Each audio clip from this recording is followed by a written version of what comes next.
Chapter 8, Part 3. Beware of all truths or misrepresentation of truths. There was a sailor who worked on the same boat for 3 years. One night he got drunk. This was the first time it had ever happened. The captain recorded it in the log. The sailor was drunk tonight. The sailor read it and he knew this comment would affect his career. So he went to the captain, apologized, and asked the captain to add that it only happened once in the 3 years because that was the complete truth. The captain refused and said, "What I have written in the log is the truth." The next day it was the sailor's turn to fill in the log. He wrote, "The captain was sober tonight." The captain read the comment and asked the sailor to change or add to it, explaining the complete truth because this implied that the captain was drunk every other night. The sailor told the captain that what he had written in the log was truth. Both statements were true, but they conveyed misleading messages. Exaggeration. Exaggeration does two things. Number one, it weakens our case and makes us lose credibility. Number two, it is like an addiction. It becomes a habit. Some people can't tell the truth without exaggerating. Be sincere. Sincerity is a matter of intent and hard to prove. We can achieve our goals by having sincere desire to help others. Stay away from pretense.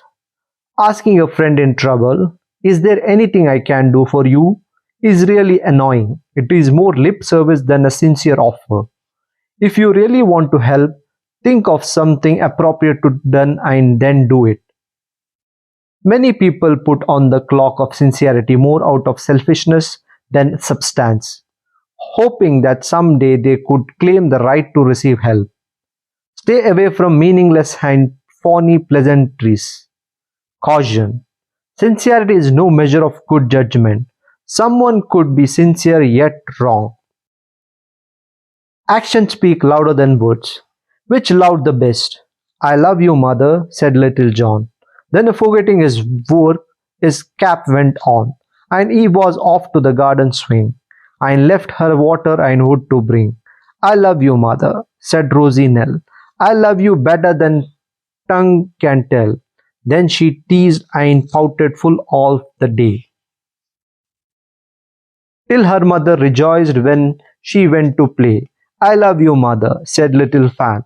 "Today I'll help you all I can. How glad I am that school doesn't keep." So she rocked the babe till it fell asleep. Then stepping softly, she fetched the broom and swept the floor and tidied the room. Busy and happy all the day was she, helpful and happy as child could be. "I love you, mother." Again they said.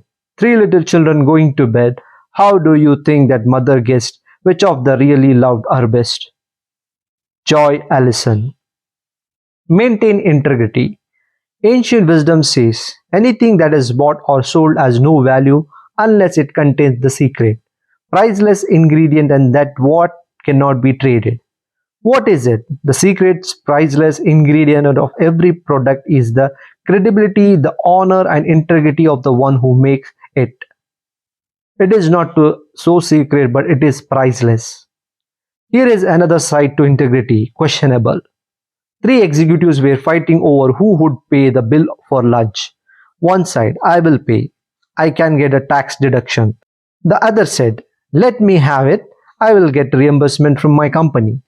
The third said, "Let me pay because I am filing for bankruptcy next week." Step 19. Practice humility. Confidence without humility is arrogance. Humility is the foundation of all virtues. It is a sign of greatness. Humility does not mean self-demeaning behavior that would amount of belittling oneself. Sincere humility attracts, but false humility detracts. Many years ago, a rider came across some soldiers who were trying to move a heavy log without success. The corporal was standing by as the man struggled. The rider asked the corporal why he wasn't helping. The corporal replied, "I am the corporal. I give orders." The rider dismounted, went up to the soldiers and helped them lift the log. With his help, the log got moved. The rider quickly mounted his horse and went to the corporal and said, "The next time you men need help, send for the commander in chief." After he left, the corporal and his men found out that the rider was George Washington. The message is clear. Success and humility go hand in hand. When others blow your horn, the sound goes further. Just think about it. Simplicity and humility are two hallmarks of greatness. Step number 20. Be understanding and caring. In relationship, we all make mistakes, and sometimes we are insensitive to the needs of others, especially those very close to us. All this leads to a disappointment and resentment. The answer to handling disappointment is understanding. Relationships don't come about because people are perfect, they come about because of understanding. There is more gratification in being a caring person than is just being a nice person. A caring attitude builds goodwill, which is the best kind of insurance that a person can have, and it doesn't cost a thing. Some people substitute money for caring understanding. Being understanding is far more important than money, and the best way to be understand is to be understanding. The basis of real communication is to understand. Practice generosity. Generosity is a sign of emotional maturity. Being generous is being thoughtful and considerate without being asked. Generous people experience the riches of life that a selfish person cannot even dream of. Be considerate. Selfishness brings its own punishment. Be sensitive to other people's feeling. Be tactful. Tact is very important in any relationship. Tact is the ability to make a point without alienating the other person. Kindness. Money will buy a great dog, but only kindness will make him wag his tail. It is never too soon for kindness because we don't know how soon is too late. Kindness is a language that deaf can hear and the blind can see. It is better to treat a friend with kindness while he is living than display flowers on his grave when he is dead. An act of kindness makes a person feel good, regardless of whether he is doing it or it is done to him. Kind words never hurt the tongue. Step 21. Practice courtesy on a daily basis. Courtesy is nothing more than the consideration of others. It opens doors that would not otherwise open. A courtesy person who is not very sharp will go further in life than a discourtesy but sharp person. It is the little things that make a big difference. Have you ever been bitten by an elephant?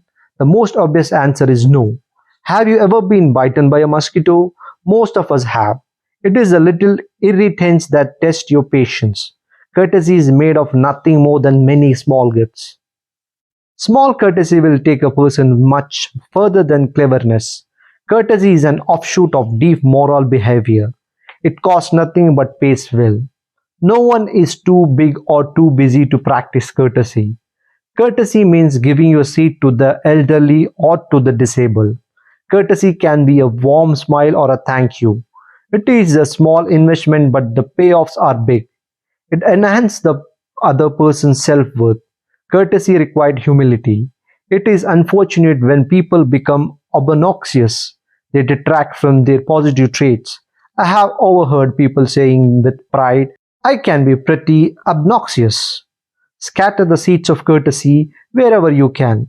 Some are bound to take root and elevate you in the eyes of others. Manners. Courtesy and manners go hand in hand.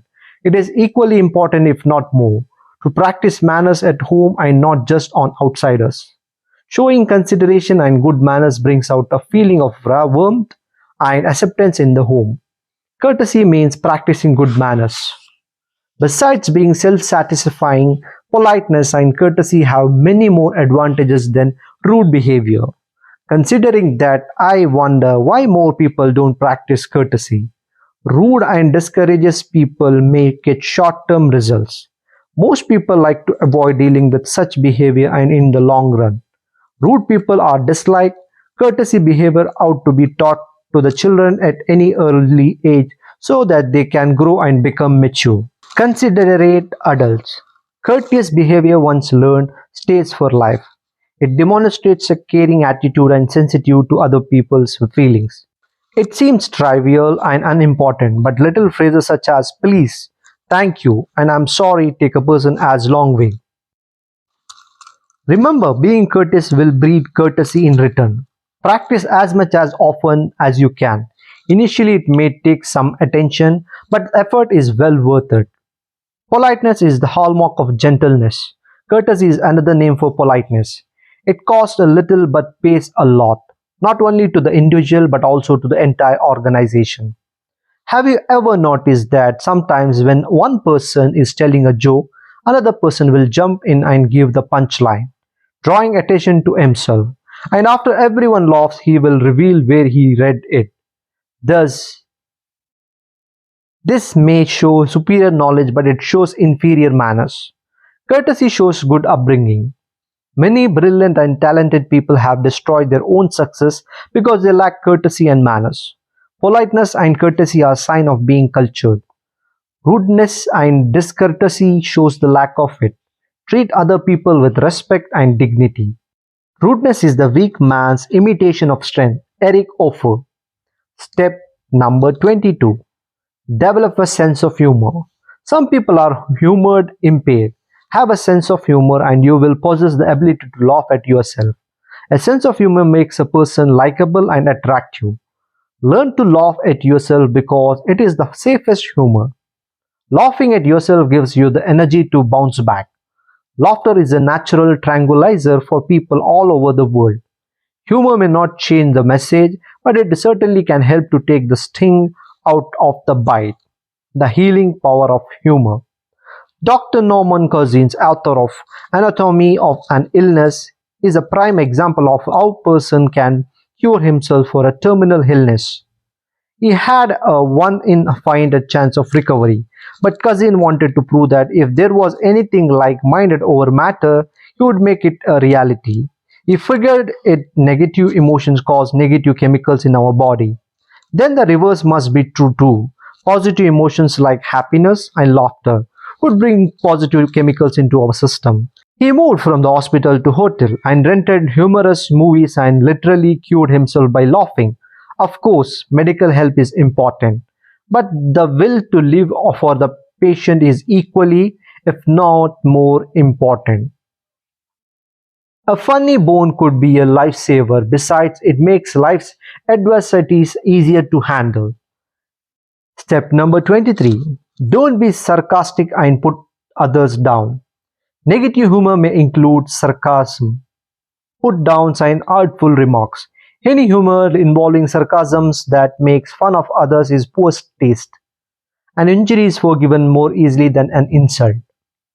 When someone blushes with embarrassment, when someone carries away an ache, when something scared is made to appear common, when someone weakness provides the laughter, when profanity is required to make it funny, when a child is brought to tears, or when everyone can't join in the laughter, it's a poor joke. Cliff Thomas.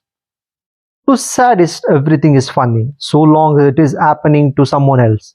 It is not an uncommon sight to see boys throwing stones at frogs just to have fun. The boys' fun means death to the frogs. It is not fun for the frogs. Humor can be valuable or dangerous, depending on whether you are laughing with someone or at someone. When humor involves making fun of ridiculing others, it is not a good taste nor it is innocent. Hurting others' feeling can be cruel. Some people get their fun by putting others down. Sarcasm alienates people. It is a good idea to avoid sarcastic humor and keep it low risk. Step 24. To have a friend, be a friend. We keep looking for the right employer, the right employee, spouse, parent, child, and so on. We forget that we have to be the right person too. Experience has shown that there is no perfect person, no perfect job, and no perfect spouse. When we look for perfection, we are disappointed because all we find is that we traded one set of problems for another set of problems. Having lived in West for 20 years, I have observed that with the high divorce rate, people find after they get married for the second time their new spouse doesn't have the problems of the first one, but has a totally new set of problems. Similarly, people change jobs or fire employees looking for the right one only to find that they traded one set of problems for another. Let's try and work around these challenges and make divorcing or firing the last rather than the first resort. Sacrifice. Friendship takes sacrifice. Building friendships and relationships takes sacrifice. Loyalty and maturity sacrifice takes going out of one's way and never happens by the way. Selfishness destroys friendships. Casual acquaintances come easy, but true friendship take time to build and effort to keep. Friendships are put to test, and when they endure, they grow stronger. We must learn to recognize counterfeit relationship. True friends do not want to see their friends hurt. True friendship gives more than it gets and stand by adversity. Fair weather friend. A fair weather friend is like a banker who lends you his umbrella when the sun is shining and takes it back the minute it rains. Two men were traveling through the forest and came across a bear. One of them quickly climbed a tree, but the other was unable to, so he lay on the ground and played dead. The bear sniffed around his ear and left. The fellow from the tree came down and asked him, "What did the bear tell you?" The man replied, "He said, 'Don't trust a friend who deserts you in danger.'" The message is clear as daylight. Mutual trust and confidence are the foundation stone for all friendship. People make friends for different motives. Friendship can be categorized as follow. Number 1. Friendship of pleasure. You are friends so long as the relationship is entertaining and fun. Pleasure goes, friendship goes. Number 2. Friendship of convenience. This is where people make friends to gain something and are not lasting. There are three kinds. A. Proximity. I have my neighbor. It is convenient to socialize. We laugh together, share together. In case of emergency, is next door. It's a convenient to be together. Proximity goes, friendship goes. B. Usefulness. He is well connected, financially well off.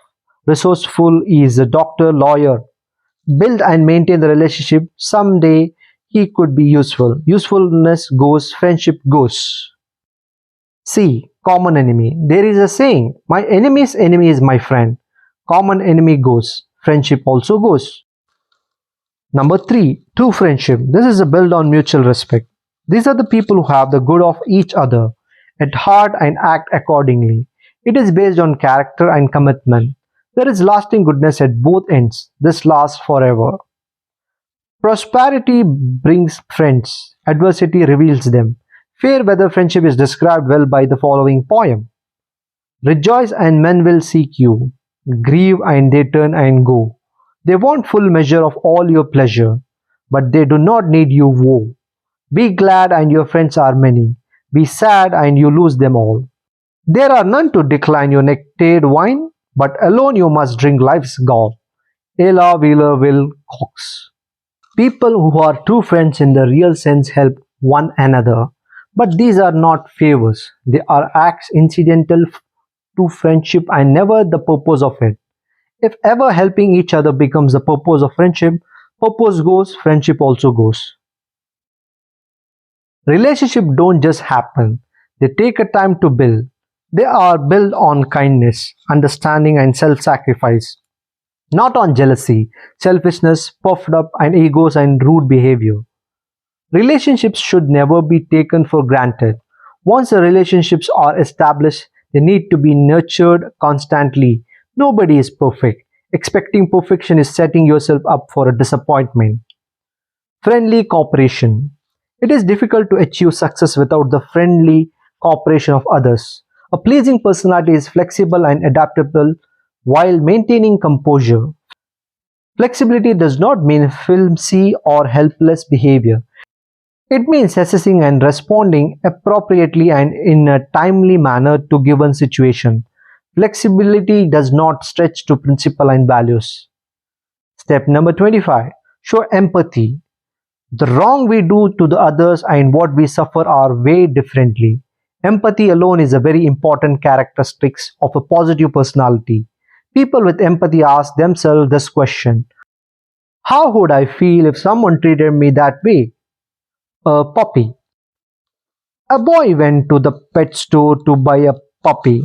Four puppies were sitting together, priced at $1.50 each. Then there was one sitting alone in a corner. The boy asked if that was from the same litter, if it was for sale, and why it was sitting alone. The store owner replied that it was from the same litter and that it was deformed one and not for sale. The boy asked what the deformity was. The store owner replied that the puppy was born without a hip socket and had a leg missing. The boy asked, "What will you do with this one?" The reply was it would be put to sleep. The boy asked if he could play with that puppy. The store owner said, "Sure." The boy picked the puppy up and the puppy licked him on the ear. Instantly, the boy decided that was the puppy he wanted to buy. The store owner said, "That is not for sale." The boy insisted. The store owner agreed. The boy pulled out $2 from his pocket and ran to get $48 from his mother. As he reached the door, the store owner shouted after him, "I don't understand why you would pay full money for this one when you could buy a good one for the same price." The boy did not say a word. He just lifted his left trouser leg and he was wearing a brace. The pet store owner said, "I understand. Go ahead, take this one. This is empathy." Being sympathetic. When you share sorrow, it divides. When you share happiness, it multiplies. What is difference between sympathy and empathy? Sympathy, I understand how you feel. Empathy is I feel how you feel. Both sympathy and empathy are important, but of the two, empathy is certainly more important.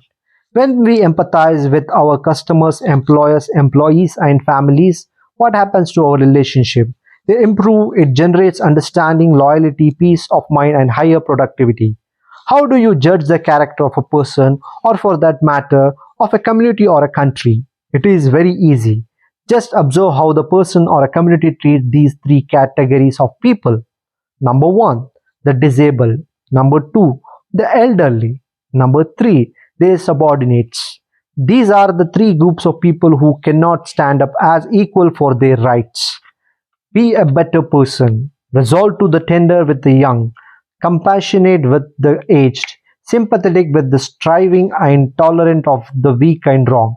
Because sometime in our lives we would have been all of these ourselves. Lloyd Shearer, 1986. Now let's move to action plan. Number one, commit to accepting responsibility for your actions. Number two, identify specifically one area in each category where you will accept greater responsibility. A. Home. B. At work. C. Social life. Number three, what three items are you committing to practice after you finish this chapter? Write down your commitments and read them daily for the next 21 days.